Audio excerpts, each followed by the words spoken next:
상식을 뒤집어서 생각해보는 역발상 경제 시간입니다. OTT부터 생필품, 자동차까지 이제 구독 경제가 정말 생활이 되고 있는데요. 근데 문제는 역시 돈입니다. 단돈 10,000원이어도 이거 매달 나가다 보면 참 부담이 될 수밖에 없는데요. 그래서 해지를 했다가 결국은 또 다시 구독을 하게 돼요.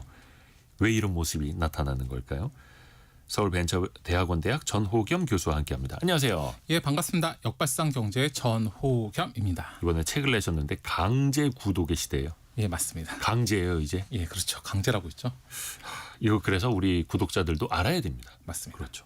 왜 사람들은 구독을 끊지 못하는가? 이거부터 한번 좀 생각해 볼게요. 한번 구독하면 어느 정도 소비자가 이 기간을 유지하던가요? 이거 관련돼서 조사가 좀 있는데요. 2010에 발표한 맥킨지 보고서에 의하면요. 전체 구독자 중 약 55%만 장기 약정을 고려한대요. 55%만요? 쉽게 말하면 45%는 6개월 이내에 이제 해지해야겠다 이렇게 생각하는 거죠. 그러면은 워낙 구독 서비스 종류가 많잖아요. 그럼 어떤 구독은 오래 쓰고 어떤 걸 빨리 해지할까 이것도 있었는데요. 네. 가장 오래 구독하는 건 휴지, 비타민, 세제처럼 정기적으로 배달받는 꼭 내가 생필품으로 그쵸. 필요한 것들. 그런 거는 구독자 65%가 장기 약정을 고려했습니다. 그렇죠. 휴지 없이 살 수는 없으니까. 그리고 가장 낮은 건 음악 스트리밍, OTT처럼 무제한 이용 모델이 51%였고요. 그러니까 즉 구독자는 자기 입장에서 반복 소비를 꼭 해서 필요한 상품일수록 장기 구독을 하는 거죠. 그렇죠, 그렇죠. 근데 이게 처음에는 월 5,000원, 월 9,900원, 그 정도면 괜찮지라고 시작할 수 있는데 이게 매달 나가는 거 다 합쳐보면 장난이 아니죠. 그렇죠. 생각 외로 굉장히 큰 돈인데요. 서울시가 전국 소비자 2,000명을 대상으로 구독 서비스 이용 현황을 조사해서 지난 4월에 발표했는데요. 조사 결과 무려 96%가 하나 이상의 구독 서비스를 이용하고 있다고 하니까 사실상 안 쓰는 사람이 없는 거죠. 그리고 가장 많이 사용하는 건 다들 예상하시겠지만 온라인 영상 서비스인 OTT였고요. 그게 이용률이 90%였고요. 그다음 이제 쇼핑 멤버십이 84%, 음악 스트리밍도 73%였습니다. 더 흥미로운 거는 월 평균 지출액이었는데요. 1인당 평균 4만 원을 구독 서비스에 쓰고 있었습니다. 한 달에요? 맞습니다. 한 달에 평균 4만 원씩을 쓰고 있다. 예, 그리고 이게 연령별로 좀 차이가 있었는데요. 30대가 4만 5천 원, 네. 20대가 4만 4천 원으로 가장 많이 지출하고 있었습니다. 그러니까 현재 이제 구독 시대를 이끄는 사람들 2030 세대인 거죠. 근데 이제 생각해 보면 이제 구독이라는 게 신문 구독, 우유 구독만 생각하지만 사실상 요즘 거의 다 구독이거든요. 그러니까 우리가 쓰는 스마트폰, 통신 요금도 일정 금액을 내고 사용하잖아요. 네. 그렇기 때문에 다 그렇고요. 전에 집에서 렌탈하는 것도 공기청정기, 네. 이런 정수기. 비대, 정수기 이런 것도 다 그랬는데 요즘에는 최근에 가전도 대형 TV라든지 냉장고, 심지어 컴퓨터, 노트북, 태블릿폰까지 전부 다 이제 가전 구독 시대가 왔거든요. 텔레비전까지요? 예, 텔레비전도. 요즘에 사실 우리가 쓰는 가전 모든 게 다 지금 구독되고 있습니다. 심지어 컴퓨터, 노트북, 태블릿까지. 그래서 생각해 보시면 이제 이 방송 끝나고 찬찬히 내가 무슨 구독을 하지 이렇게 계산해 보시면 주변을 둘러봐야겠네요. 생각외로 어마무시한 금액이 나올 수도 있습니다. 그러다 보니까 많은 돈이 빠져나가는 거고 끊지도 못하는 거고 하광희님 성공 예감을 끊지 못하고 있습니다. 대신 무료입니다. 좋습니다. 라디오가 제일 좋은데. 그렇죠. 왜 고객들이 한다. 기업들이 네. 신규 고객 유치하려고 처음에 무료 혜택 주잖아요. 한 달만 일단 무료로 써보세요. 과연 이게 효과가 있을까요? 생각해 보면 한 몇 년 전, 한 1, 2년 전만 하더라도 딱 스마트폰 열거나 제 PC를 열면 제일 처음 보이는 게 웹에 무료 한 달 사용 이런 거 엄청 많았거든요. 네. 최근에 안 보이잖아요. 근데 사실 그게 좀 이유가 있습니다. 그냥 바로 결제하게. 맞습니다.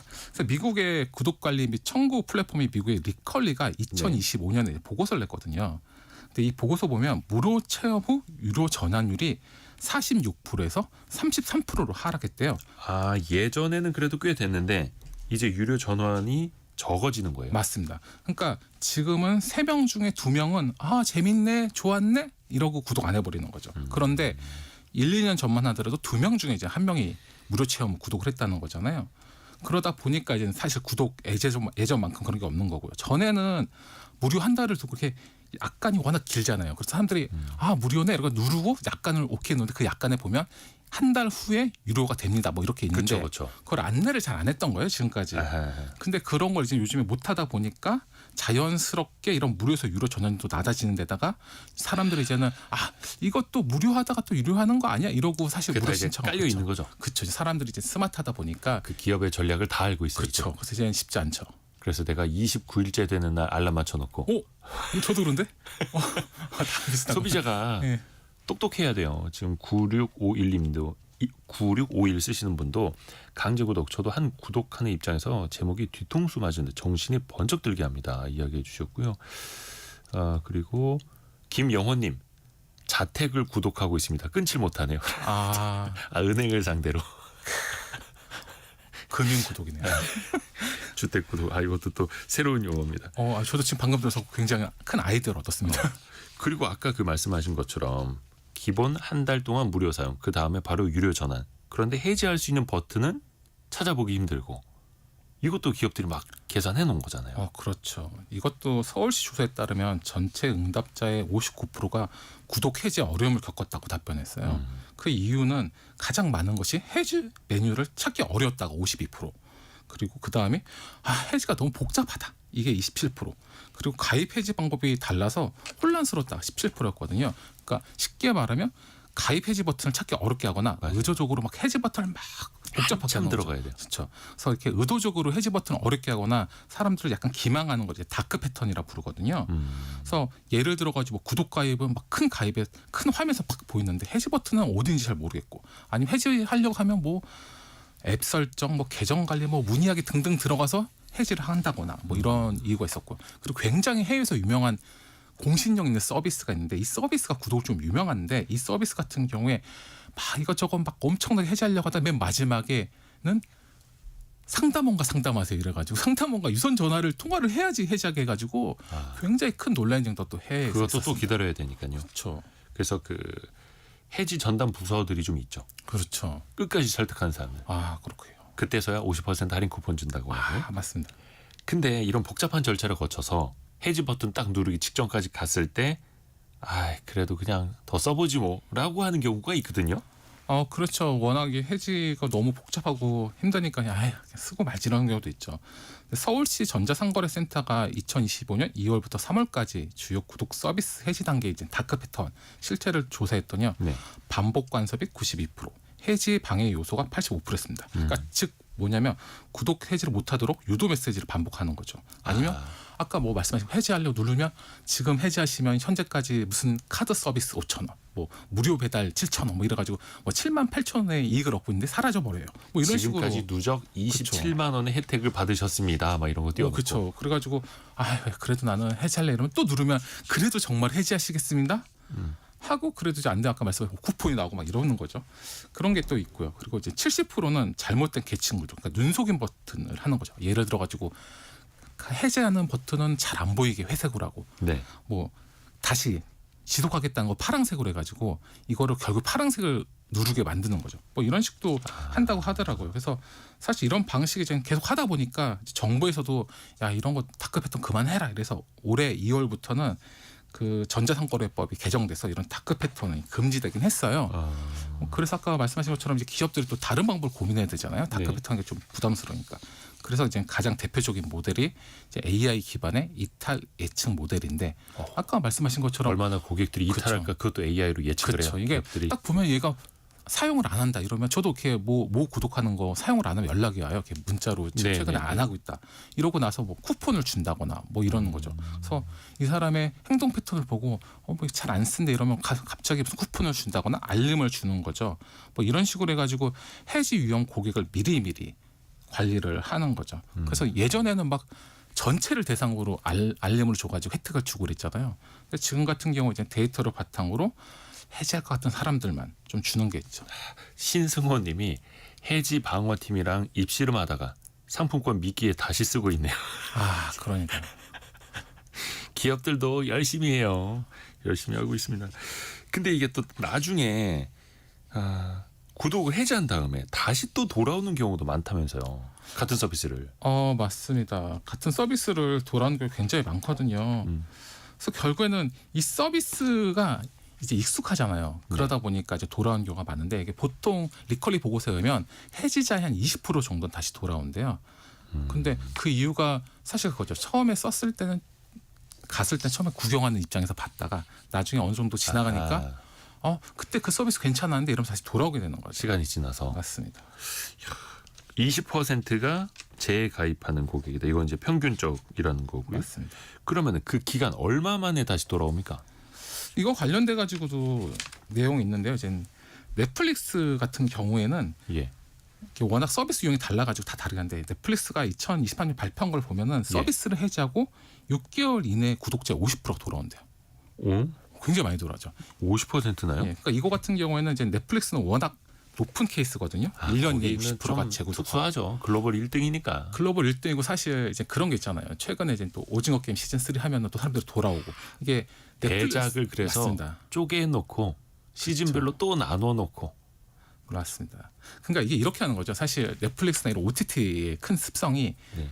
딱 시즌 하나가 잘 됐어요. 그럼 시즌 1, 2, 3를 하는데 이거를 6개월에서 1년 정도 간격을 두고 그리고 그 다음에 중간중간에 대작 영화를 한 달에 2달 정도 넣어요. 그럼 중간에 저 같은 경우에 이제는 SNL 코리아를 보려고 뭐 멤버십을 하는데 전 쇼핑을 안 하거든요.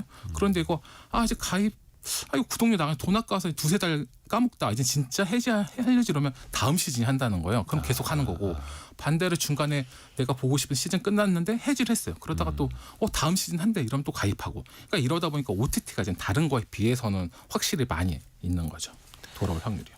그렇게 해서 또 우리는 다시 돌아가게 되고 또 그걸 기업들은 머리를 써서 그 시즌을 또 계산을 해서 또 편성을 하는 거고요. 그렇죠.